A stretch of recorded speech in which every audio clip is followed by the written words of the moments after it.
आमे पाठ्यपुस्तक रे पढ़ी आसीचे जे ब्रिटिश भारत को प्राय 200 वर्ष पर्यंत लुंठन करिसंती, किंतु यह संपूर्ण सत्य नुहे। डेनमार्क, नॉर्वे, फ्रांस और पोर्तुगाल भली यूरोपीय राष्ट्र माने मध्य भारतर विभिन्न प्रांत को 200 वर्ष रु 400 वर्ष पर्यंत लुंठन करिसंती, किंतु आम पाठ्यपुस्तक रे केवल ब्रिटिश मानक संबंध में विस्तृत विवरणी प्रदान करा जायछि। कारण ब्रिटिश सरकार सह आमर आंतरिकता अधिक। आमे ब्रिटिश सरकार को दीर्घ 200 वर्ष अधिक समय पर्यंत भारत को लुंठन करिबारे संपूर्ण सहयोग करिछे। आम सहयोग रे ब्रिटिश भारत रे लुंठन करिथिबा संपत्तिर वर्तमान मूल्य प्राय 45 ट्रिलियन डॉलर हेबो, जहा युक्तराष्ट्र अमेरिकार वर्तमान अर्थनीतिर 2 गुणरु मध्य अधिक हेबो। आरबीय आक्रमणकारी माने पुरातन अस्त्र साहाय्य भारतीय मानकर नरसंहार करी आतंकवाद विस्तार करथिले, किंतु आधुनिक अस्त्र साहाय्य किपरि आतंकवाद विस्तार करा जाए ताहार अनुभूति ब्रिटिश माने आमको जालियानवाला बाग नरसंहार माध्यम रे देइथिले। एही भली अहिंसारामक अस्त्र को डरुथुवा ब्रिटिश आमको अनेक अनुभूति प्रदान करिसंती, किंतु ब्रिटिश मानक आम संस्कृति तथा आम धर्म प्रति एक एभली अनुदान रहिछि जहा वर्तमान भारतीय समाज प्रति एक अभिशाप अटे। आउ से अनुदानटी हेउछि यौतुक प्रथा। मिछ नारीवादी तथा आईफोन व्यवहार करुथुवा वामपंथी अर्थात चलचित्र निर्देशक और लेखक विवेक रंजन अग्निहोत्री भाषा कहले अर्बान नक्सल माने सर्वदा यौतुक प्रथा को हिंदू धर्मर अंशविशेष बोली प्रचार और प्रसार करी आसिछंती ओ तांकु पाश्चात्य गणमाध्यम मध्य पूर्ण सहयोग मिलिछि। किंतु कौन वास्तव में यौतुक नामक यह सामाजिक व्याधिर जननी हेउछि सनातन जीवनशैली? आमर महान शास्त्र गुड़िक सर्वदा महिला मानकर ही महिमा मंडन करिसंती। सनातन शास्त्र रे सबुठार शक्तिशाली तथा पूजनीय देवता सर्वदा देवी मानक ही दर्शा जाइछि। ज्ञानर देवी माँ सरस्वती अटंती, परम पिता ब्रह्मा नुहंती। धनर देवी हेउचंती माँ लक्ष्मी, भगवान विष्णु नुहंती। ओ ऊर्जा और शक्तिर देवी हेउचंती माँ पार्वती, भगवान महादेव नुहंती। आम शास्त्र तथा आम प्राचीन काव्य कवितारे केवल स्वयंवर संबंध रे उल्लेख रही, जेउठारे एक कन्या बा वधू निर्णय करिथा जे से काहाको विवाह करिवो। एहार प्रमाण रामायण और महाभारत भली महान काव्यरु मिले, किंतु आम शास्त्र रे स्वयं वधू संबंध रे किछि उल्लेख रही कि जेउठारे एक बर विवाह करिबा निमंते अनेक कन्या बा वधू मानकर एक प्रतियोगिता आयोजन करिथाय?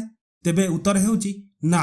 आम शास्त्र तथा आम प्राचीन सामाजिक व्यवस्था कौनसी पुरुष को केबे हेले स्वयं वधू भली व्यवस्थार आयोजन करिवार क्षमता प्रदान करि नहीं। तेबे कौन वास्तव में प्राचीन भारतीय समाज रे यौतुक भली प्रथा नथिला? उत्तर हेउछि भारत व्यतीत सेही समय दुनियार समस्त पुरातन सभ्यतारे यौतुक भली सामाजिक व्याधि उपस्थित थिला। भारत रे मध्य यौतुक प्रथा प्रचलित थिला, किंतु ताहा सेही समय रे थिबा अन्य सभ्यता बा वर्तमान भारत रे प्रचलित व्यवस्था परि नथिला। यौतुक प्रथा पुरातन हिंदू समाज रे महिला माननकु विवाह परे मध्य आर्थिक स्वाधीनता तथा जरूरीकालीन परिस्थिति रे सहायता प्रदान करिबा निमंते महिला मानक द्वारा परिचालित एक व्यवस्था थिला। आक्षरिक भाषा रे बा संक्षेप रे कहिबाकु गले प्राचीन भारत रे प्रचलित यौतुक प्रथा को स्त्रीधन कुआ जाय। एही प्राचीन यौतुक प्रणाली रे कन्यार पितामाता और तार आत्मीय स्वजन माने कन्या को मूल्यवान उपहार आकार रे धन प्रदान करुथिले। ठीक सेहीपरि जेपरि पितामाता सेमानक पुत्र मानंकु धनर बा संपत्ति रे एक अंश प्रदान करुथिले। एही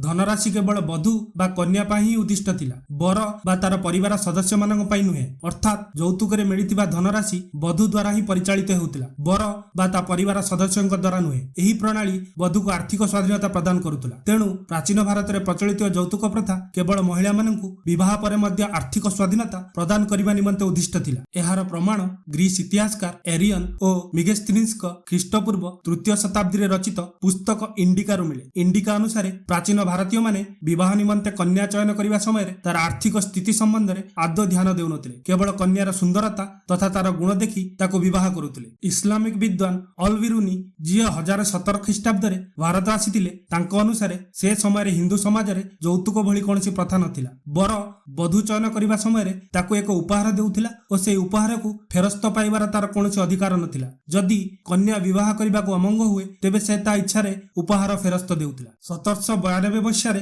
भारत आसीथिबा फरासी Catholic missionary Jean Antoine Dubois और मालकम मध्य हिंदू महिला मानक सामाजिक स्थितिर प्रशंसा करिसंती। मालकम को अनुसार राज्य गठन रे हिंदू महिला मानकर अधिकार तथा एक प्रतिष्ठित प्रावधान रहिछि ओ सेमानक पाखरे निजस्व संपत्ति मध्य रहिछि, जहा तांको अनेक स्वाधीनता प्रदान करिछि। तेबे जदि प्राचीन हिंदू समाज नारी मानक सामाजिक अधिकार और निर्णय को नहीं एते यत्नमान तथा सजग थिला, तेबे ତେବେ ସେହିପରି ଏକ ସମାଜରେ ଏ ଯୌତୁକ ରୂପୀ ରାକ୍ଷସର ଉଦୟ କେବେ ଓ କିପରି ହେଲା?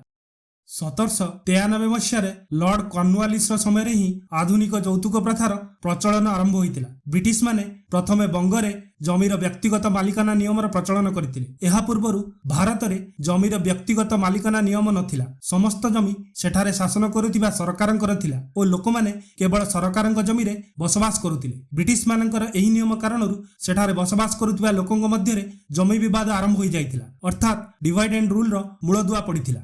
ସେହି ସମୟରେ ହିଁ ବ୍ରିଟିଶ ମାନଙ୍କ ଦ୍ୱାରା ଜମିଦାରୀ ପ୍ରଥାର ପ୍ରଚଳନ କରାଯାଇଥିଲା। ପୂର୍ବରୁ ଯେଉଁ ଜମିଦାର ମାନେ ଥିଲେ ସେମାନେ କେବଳ ଲୋକମାନଙ୍କ ଠାରୁ କର ବା ରାଜସ୍ୱ ଆଦାୟ କରି ସେଠାକାର ସରକାରଙ୍କୁ ଦେଉଥିଲେ, କିନ୍ତୁ ବ୍ରିଟିଶ ଶାସନ କାଳରେ ସେହି ରାଜସ୍ୱ ସଂଗ୍ରହକାରୀ ମାନଙ୍କୁ ଜମିର ମାଲିକାନା ଅଧିକାର ମିଳିଲା ଓ ସେମାନେ ଜମିଦାର ରୂପେ ପରିଚିତ ହେଲେ। ଏହି ଜମିଦାର ମାନେ କୃଷକମାନଙ୍କ ଠାରୁ ମୋଟା ଆକାରରେ ରାଜସ୍ୱ ଆଦାୟ କରି ବ୍ରିଟିଶ ସରକାରକୁ ଦେଲେ।